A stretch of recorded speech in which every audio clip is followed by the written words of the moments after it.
RS के portal पर कक्षा 5 और 8 के छात्रों के आंतरिक मूल्यांकन के प्राप्तांकों की प्रविष्टि के ऑप्शन दे दिए गए हैं।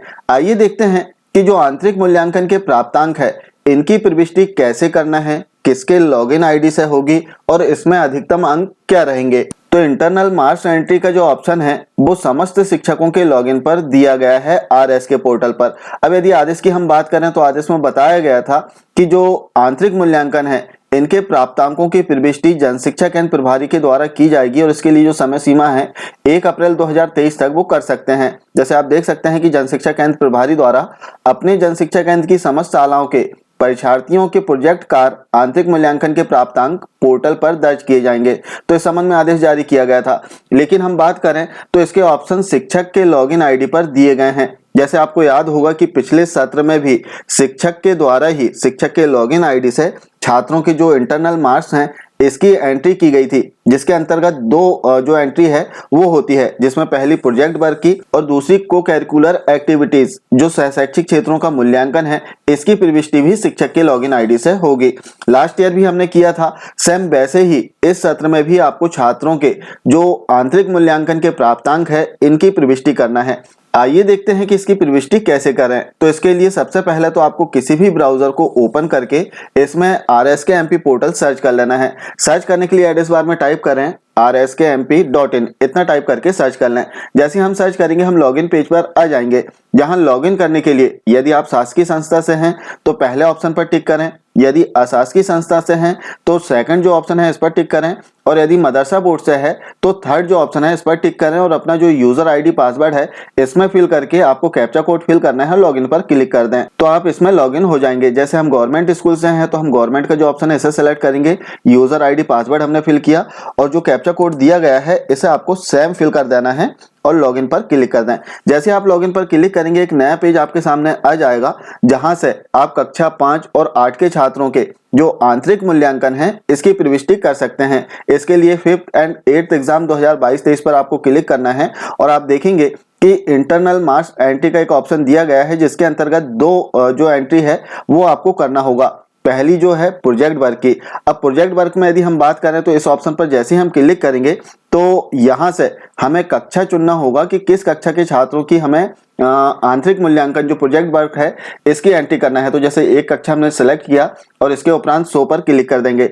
जैसे ही हमने 100 पर क्लिक किया तो हमारी शाला में जितने छात्र हैं संबंधित कक्षा में उन सभी के नाम आ जाएंगे, जिनकी एक एक करके प्राप्तांकों की प्रविष्टि हमें करना होगा। जिसमें सबसे पहले प्रवेश पंजी क्रमांक, यहाँ पर स्कॉलर नंबर आपको फिल करना है और इसके बाद में छात्रों के जो प्रोजेक्ट में प्राप्तांक हैं वो दर्ज करना होगा। अब यहाँ पर थोड़ा सा कंफ्यूजन है, शिक्षकों को काफी सारे प्रश्न आ रहे थे कि सर जो प्रोजेक्ट है वो कितने अंकों का है, क्योंकि इसमें 2 आदेश जारी किए गए हैं RSK के द्वारा। तो शिक्षक यहाँ पर स्पष्ट कर लें कि 2 आदेश जारी हुए हैं प्रोजेक्ट के लिए, एक स्थानीय कक्षा के लिए और दूसरा कक्षा 5 और 8 के लिए। अब कक्षा 5 और 8 के लिए जो प्रोजेक्ट के आदेश जारी हुए हैं इसमें स्पष्ट रूप से बताया गया कि इनका जो प्रोजेक्ट है 20 अंक का रहेगा, जिसमें एक प्रोजेक्ट 10 अंक का होगा।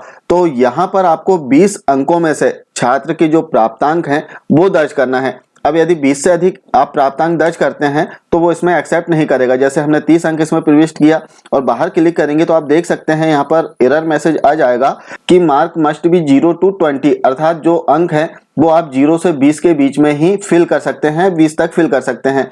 तो यहाँ पर जो 20 से अधिक मार्क हैं वो लेंगे नहीं। तो जैसे हमने 20 किया तो वो यहाँ पर एक्सेप्ट कर लिया है। तो जो बोर्ड कक्षा है कक्षा 5 और 8 इसमें 20 अंक का प्रोजेक्ट रहेगा, 20% जो अधिभार है वो अर्धवार्षिक परीक्षा का होगा।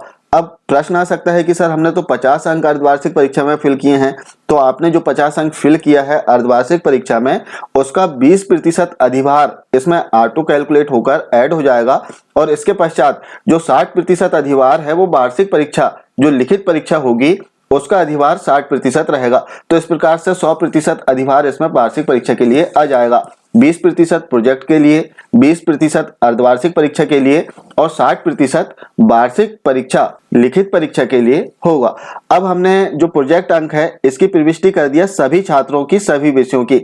इसके उपरांत हमें स्क्रीन को नीचे स्क्रॉल करना है और वेरीफाई एंड सबमिट पर क्लिक कर दें। जैसे आप क्लिक करेंगे तो छात्र की जो जानकारी हमने इसमें ऐड किए हैं प्राप्तांकों की और स्कॉलर नंबर की, वो इसमें सेव हो जाएगी। अब इसके बाद में हमें को करिकुलर एक्टिविटीज के भी जो ग्रेड है इसे भी दर्ज करना होगा। इसके लिए फिर से 5th एंड 8th एग्जाम इस पर क्लिक करें, इंटरनल मार्क्स एंट्री, और इसका जो सेकंड ऑप्शन है को करिकुलर एक्टिविटीज, इस ऑप्शन पर क्लिक कर दें। जैसे आप क्लिक करेंगे तो फिर से आपको कक्षा का चुनाव करना होगा कि किस कक्षा के छात्रों की जो शैक्षिक क्षेत्रों का मूल्यांकन है, प्राप्तांक है, इसकी प्रविष्टि आप करना चाह रहे हैं। तो हमने कक्षा चुना और 100 पर क्लिक कर देंगे। जैसे हम 100 पर क्लिक करेंगे तो हमारी शाला में जितने छात्र हैं उन सभी छात्रों के नाम आ जाएंगे। अब प्रत्येक छात्र की 11 पॉइंट्स में हमें ग्रेडिंग करना होगा शैक्षिक क्षेत्रों के मूल्यांकन में। जैसे आप देखेंगे कि साहित्यिक, सांस्कृतिक, वैज्ञानिक, इस प्रकार से 11 पॉइंट्स दिए गए हैं और इसकी जो ग्रेडिंग है हमने पहले से करके रखा हुआ है। जैसे आपको याद होगा कि कुछ इस प्रकार से जो प्रपत्र है शैक्षिक क्षेत्रों का मूल्यांकन, जो कि हम प्रति माह इसमें फिल करते हैं प्रत्येक छात्र की जानकारी और लास्ट में इसकी ग्रेडिंग हम निकाल लेते हैं। तो यहाँ पर लास्ट में जो ग्रेडिंग हमने निकाला है वही ग्रेडिंग हमें ऑनलाइन में दर्ज करना है। जैसे आप देखेंगे कि यहाँ पर जैसे हम क्लिक करते हैं तो ग्रेड दिए गए हैं, तो छात्र का जो भी ग्रेड हो आपको यहाँ से सेलेक्ट कर लेना है। जैसे आप देखेंगे कि यहाँ पर जैसे हम क्लिक करते हैं तो ग्रेड आ रही है और सभी छात्रों की ग्रेडिंग फिल कर देने के उपरांत लास्ट में आपको इसे सेव करना होगा। साथ ही इसमें बता दें, चूंकि काम बड़ा है तो यदि आपने कम छात्रों की ग्रेडिंग इसमें ऐड किया है तो इसे आप सेव भी कर सकते हैं। जैसे हम स्क्रीन को नीचे स्क्रॉल करेंगे और यहाँ पर सेव का ऑप्शन दिया गया है पहला। जैसे आप क्लिक करेंगे तो जो डिटेल आपने जितने छात्रों की फिल किया है उतने छात्रों की डिटेल इसमें सेव हो जाएगी, जिसे आपको ओके कर देना है। और इस प्रकार से सभी छात्रों की डिटेल जब आप कर लेंगे, इसके उपरांत आपको एक बार अच्छे से चेक कर लेना है और वेरीफाई एंड सबमिट इस ऑप्शन पर क्लिक करना है। जैसे ही आप इस पर क्लिक करेंगे तो आपके शाला के जितने छात्र हैं उनकी ग्रेडिंग इसमें दर्ज हो जाएगी। तो इस प्रकार से आरएस के पोर्टल पर हमें कक्षा 5 और 8 के छात्रों के आंतरिक मूल्यांकन के प्राप्तांकों की प्रविष्टि करना होगा, जिसमें प्रोजेक्ट और शैक्षिक क्षेत्रों का मूल्यांकन दोनों की हमें अलग अलग प्रविष्टि करना है। ये थी छात्रों के आंतरिक मूल्यांकन के प्रविष्टि के संबंध में एक महत्वपूर्ण जानकारी। आशा है जानकारी अच्छी लगी होगी। मिलते हैं कुछ इसी प्रकार की जानकारियों के साथ में नेक्स्ट वीडियो में। तब तक के लिए जय हिंद।